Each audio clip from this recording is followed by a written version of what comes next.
తెలంగాణలో గ్రూప్ 1 విషయంలో ముఖ్యమంత్రి రేవంత్ రెడ్డికి ఎనలేని మైలేజ్ వచ్చింది. ఎనలేని మైలేజ్. అంటే ఇది రేవంత్ రెడ్డి వ్యూహానికి సంబంధించిన విషయం.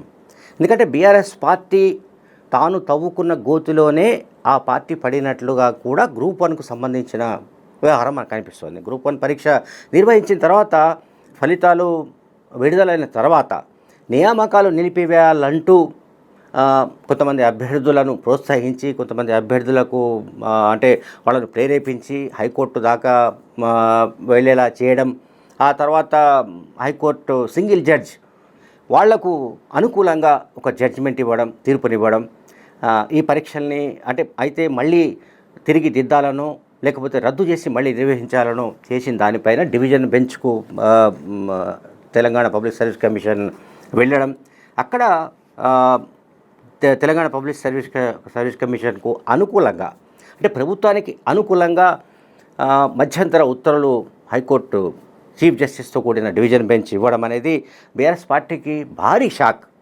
భారీ షాక్లో బీఆర్ఎస్ పార్టీ శ్రేణులు ఉన్నట్టుగా కనిపిస్తుంది. అయితే అసలు రేవంత్ రెడ్డి వ్యూహంలో బీఆర్ఎస్ పార్టీ ఇరుక్కున్నట్టుగా కూడా ఇప్పుడు కొన్ని విశ్లేషణలు వస్తున్నాయి. ఎందుకంటే ఈ గ్రూప్ 1 పరీక్ష సంబంధించిన ఫలితాల రద్దుకు సంబంధించి బీఆర్ఎస్ పార్టీ నేతలు చాలా పర్టికులర్గా డిమాండ్ చేస్తున్న విషయం మనకు తెలుసు. ఇందులో అవకతవకలు జరిగాయని, లేకపోతే ఒక్కొక్క ఉద్యోగం గ్రూప్ 1 ఉద్యోగాన్ని 3 కోట్ల చొప్పున అమ్మి పారేశారని, ఈ రకమైన ఆరోపణలు వీటన్నింటినీ గుప్పిస్తూ వాళ్ళు వచ్చారు.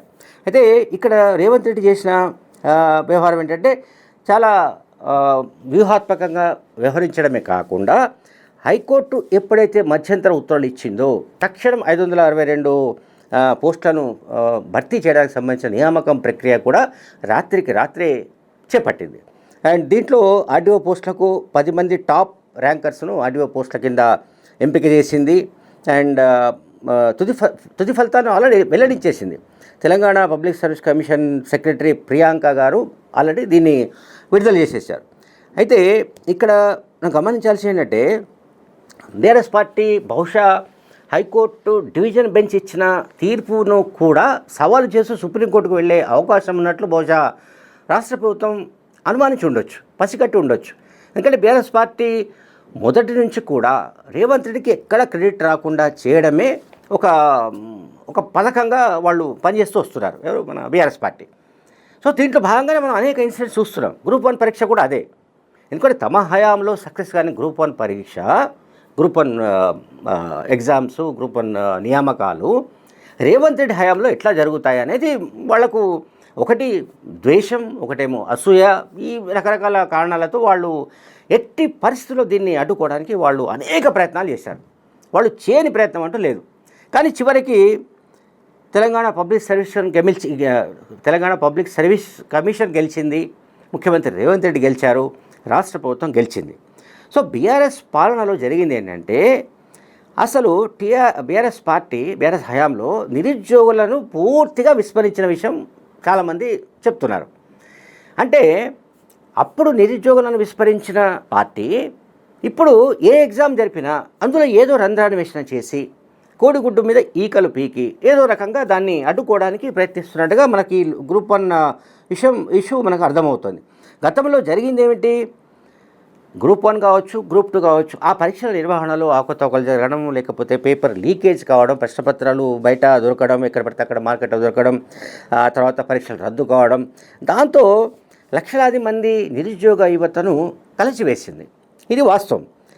సో బీఆర్ఎస్ రాజకీయ కుట్రల కారణంగానే గ్రూప్ 1 ఫలితాలు కూడా రద్దయినట్లు ఈ గ్రూప్ 1 పరీక్షలో ఎంపికైన అభ్యర్థుల అంటే పిల్లల నిరుద్యోగ యువత తల్లిదండ్రులు వాళ్ళు దుమ్మెత్తిపోసిన మన విషయం తెలుసు. సోమవారం కూడా ప్రెస్ క్లబ్లో వాళ్ళంతా ప్రెస్ కాన్ఫరెన్స్ పెట్టి ఏ రకంగా కుట్రలు చేస్తున్నారు, 3 కోట్ల చొప్పున అమ్ముకున్నారంటూ ఆరోపించడం కానీ, లేకపోతే ఇతరత్ర కూడా అంటే ఈ పరీక్షలు అవకతవకలు జరిగాయి, అక్రమాలు జరిగాయి, సరిగ్గా దిద్దలేదు అండ్ రకరకాలుగా వాళ్ళు ఆరోపణలు చేసి దీన్ని ఏదో రకంగా ఇది ముందుకు కదలకుండా అంటే గ్రూప్ 1 నియామకాలు జరగకుండా చూడాలన్నది బీఆర్ఎస్ పార్టీ సంకల్పం. బీఆర్ఎస్ పార్టీ టార్గెట్ ఏంటి? గ్రూప్ 1 నియామకాలు జరగకూడదు. 563 పోస్టుల భర్తీకి సంబంధించి దాదాపు 2014 నుంచి ఎదురు చూస్తున్న వాళ్లకు ఇప్పటిదాకా వాళ్లకు మోక్షం లభించలేదు. ఇప్పుడు రేవంత్ రెడ్డి ముఖ్యమంత్రి అయిన తర్వాత ఆ పరీక్షలు ఎట్టి పరిస్థితుల్లో పకడ్బందీగా నిర్వహించాలి, ఫలితాలు వెల్లడించాలి, నియామకాలు జరపాలని ప్రయత్నించినప్పుడు ప్రిలిమ్స్ పూర్తయి మెయిన్స్ కూడా పూర్తయి ఫలితాలు వెల్లడించి నియామకాలను చేపట్టడానికి ముందు హైకోర్టుకు వెళ్ళి వీళ్ళు దాన్ని బ్రేక్ వేయించారు. సో ఈ పరిణామాలన్నీ కూడా నిరుద్యోగ యువత గమనిస్తోంది, నిరుద్యోగ యువత తల్లిదండ్రులు కుటుంబ సభ్యులు కూడా గమనిస్తున్నారు, తెలంగాణ సమాజం గమనిస్తోంది.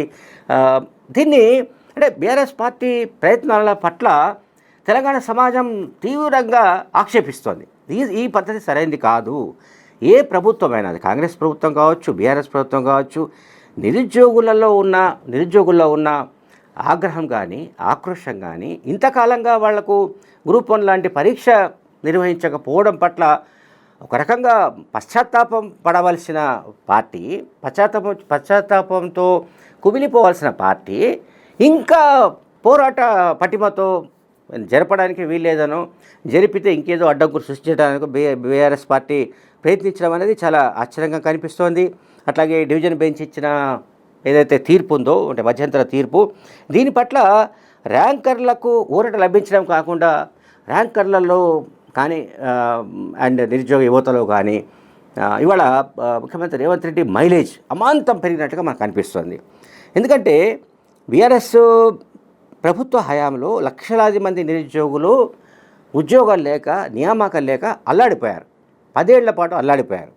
ఇప్పుడు కాంగ్రెస్ ప్రభుత్వం ఉద్యోగాల భర్తీని చేపట్టినప్పుడు గ్రూప్ 1 కావచ్చు, గ్రూప్ 2, గ్రూప్ 3 కేంద్ర కావచ్చు, వీటికి సంబంధించి ఏదో రకమైన అడ్డుపుల్ల వేయడానికి బీఆర్ఎస్ పార్టీ ప్రయత్నిస్తుండడం, అట్లాగే గ్రూప్ 1 ప్రక్రియ ప్రారంభించిన నాటి నుంచి కూడా బీఆర్ఎస్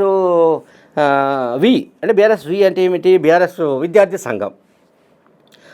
విద్యార్థి సంఘం సంబంధించిన నాయకులు కేటీఆర్ అనుమతి లేకుండా, కేసీఆర్ అనుమతి లేకుండా వాళ్ళు ఈ ప్రక్రియలో జోక్యం చేసుకుంటారని మనం అనుకోవడానికి లేదు.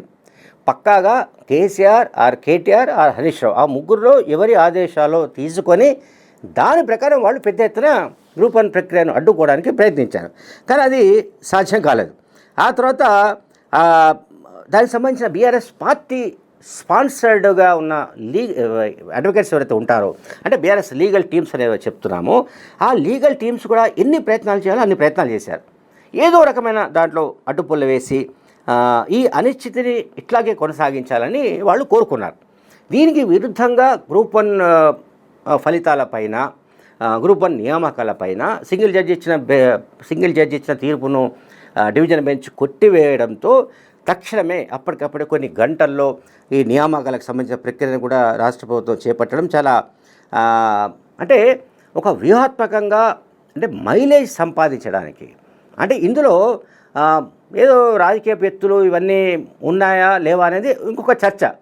కానీ బీఆర్ఎస్ లాంటి ప్రధాన రాజకీయ పక్షం వేస్తున్న ఎత్తుగడలకు కౌంటర్గా అప్పటికప్పుడే రేవంత్ రెడ్డి కొన్ని వ్యూహాలను రచించి అమలు చేస్తున్నట్టుగా మనకు అనిపిస్తోంది.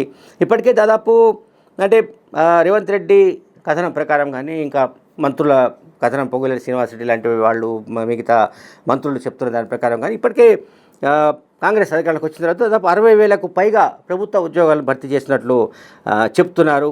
అట్లాగే ఇప్పుడు 562 పోస్టులను భర్తీ చేసింది, నియామకాలకు సంబంధించిన ప్రక్రియ చేపట్టేసింది. అంటే మనం దీన్ని ఎట్లా అర్థం చేసుకోవాలంటే, ఇప్పటికైనా సరే వీళ్ళకు ఒక ఇది రావాలి, ఇది బీఆర్ఎస్ పార్టీకి కనువిప్పు కలగాలి. మనం ఇటువంటి విషయాల్లో అంటే నిరుద్యోగ యువత ఉసురు పోసుకోవడం మనకెందుకు, లేదా అంటే వాళ్ళు పాపం ఎంతో కాలంగా ఎదురు చూస్తున్నారు మనకు ప్రభుత్వ ఉద్యోగాలు వస్తాయని. అండ్ గ్రూప్ 1 లాంటిదంటే డిప్యూటీ కలెక్టర్ పోస్ట్ కావచ్చు, ఆర్డీఓ కావచ్చు, లేకపోతే ఇతరత్ర కమర్షియల్ ట్యాక్సెస్, అదర్ డిపార్ట్మెంట్స్లో కూడా ఆ స్థాయి గ్రూప్ 1 స్థాయి ఉద్యోగాలు అసలు లేవు. దాదాపు తెలంగాణ రాష్ట్రం అవుతున్న తర్వాత ఆ పరీక్షలే లేవు. కనుక ఇప్పుడు ఈ నియామకాలను రేవంత్ రెడ్డి చేపట్టినప్పుడు దానికి బ్రేకులు వేయడం ద్వారా నిరుద్యోగ యువత వ్యతిరేకతను, లేకుంటే ఆ నిరుద్యోగ యువత కుటుంబ సభ్యుల వ్యతిరేకతను, వాళ్ళ తల్లిదండ్రుల వ్యతిరేకతను బీఆర్ఎస్ పార్టీ మూటగట్టుకున్నట్టుగా మనకు అనిపిస్తుంది. Thank you very much.